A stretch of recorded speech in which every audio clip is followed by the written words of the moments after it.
Guys, all right, so today I want to talk about letting go of your story. So if you watched my last video, in the last video I spoke about how I came to a realization, like after years and years and years of meditation and all of this stuff that I do, the core realization that I came to, and this is yesterday, was that I had this like innate sense of self where I felt as though I didn't deserve happiness. So I am working on letting go of that, that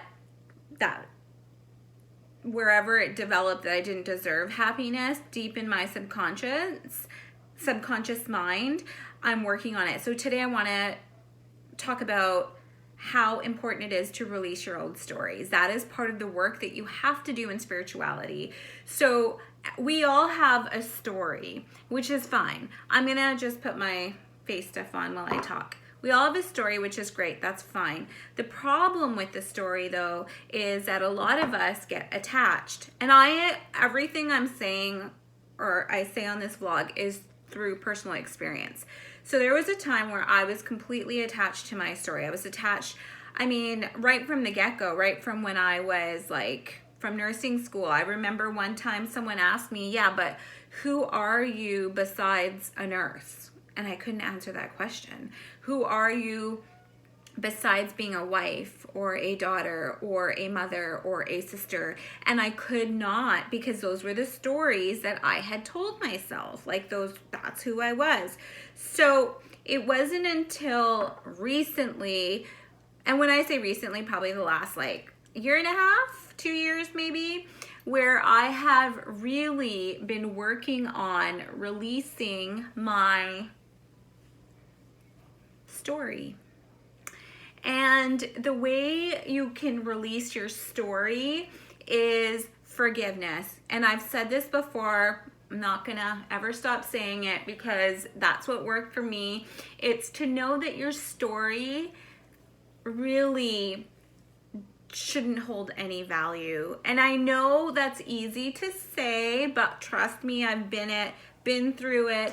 In order to give my family, in order to even think about my family and give them neutrality in my stories, because I felt cheated by them. I felt all these negative emotions that they had done.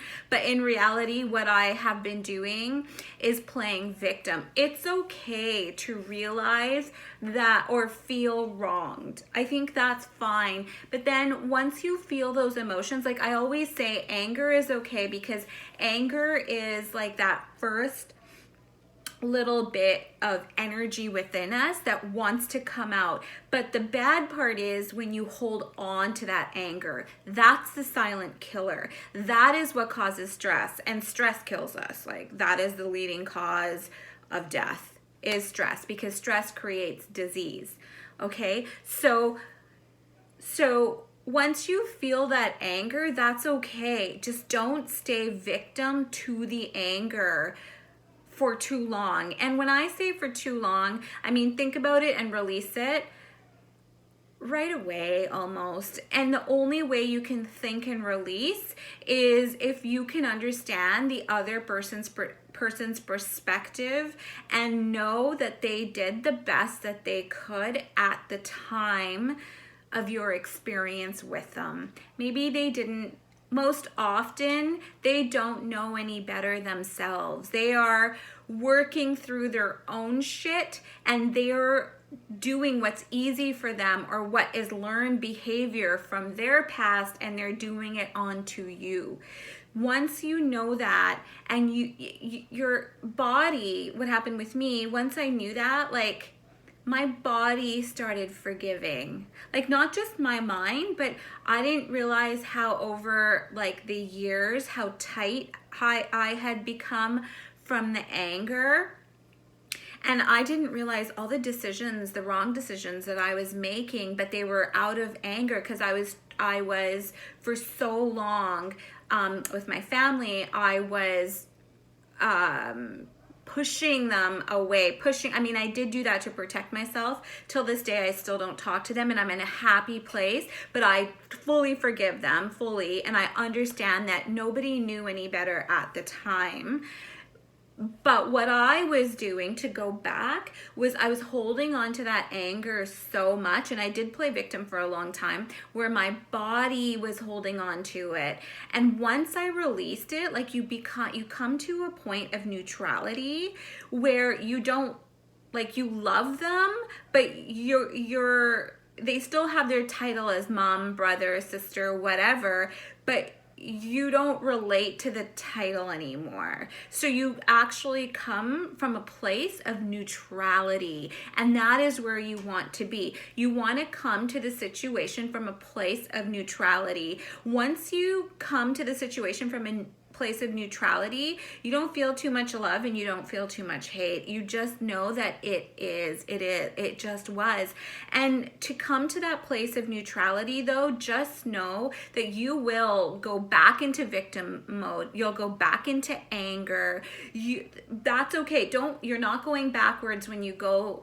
Like when you feel those emotions again, you'll have good days, you'll have bad days. Just come back to neutrality. And like I said, the best way to come to that neutral point is to know that they did the best they could. And the easiest way to really implement that deep in your soul, you can console yourself and you say, I know I deserved better, and this took a long time for me to heal, but I still can have what I deserve. I deserve happiness. Happiness is here. I can have happiness. I deserve happiness. Now, the secret to doing this, though, is that you have to look at everything with really innocent eyes. You have to look at the whole scenario with such innocence, where there's almost a naivety. Is that a word? Naivety? Where you're almost naive with innocence. So what I mean is, like, for me to come to a neutral place with my mom, I had to go back and play our scenarios, release the story. And when I say release the story, I literally, in my mind's eye, gave it a color and I watched the color fade away. So that's how I started. I started releasing the anger, subconsciously releasing the story. And then what that release does is it kind of takes the pain away. It dissipates the pain a little bit. And once you start seeing the color changing, like mine was red. From red, it started turning to pink. And pink to me is love. So once it started turning to pink, I was able to see with naive, innocent eyes that, you know what, my mom was treated like shit. She didn't have a mother figure. Her dad was a fucking asshole. Like, she did the best that she could. And, I had a roof over my head. I am a good person. Like, she didn't do a bad job. I just felt mistreated. This is on me now. It's okay. That's what innocence does. Seeing things with innocent eyes. And you can think of the snowman. Aaron Abke actually says this, and I love it. I think it's the best example. You need to go back to innocence for enlightenment. And when I think of innocence now, because of him, I think of the snowman in Frozen. That snowman in Frozen was such a key role. He was enlightenment in the movie.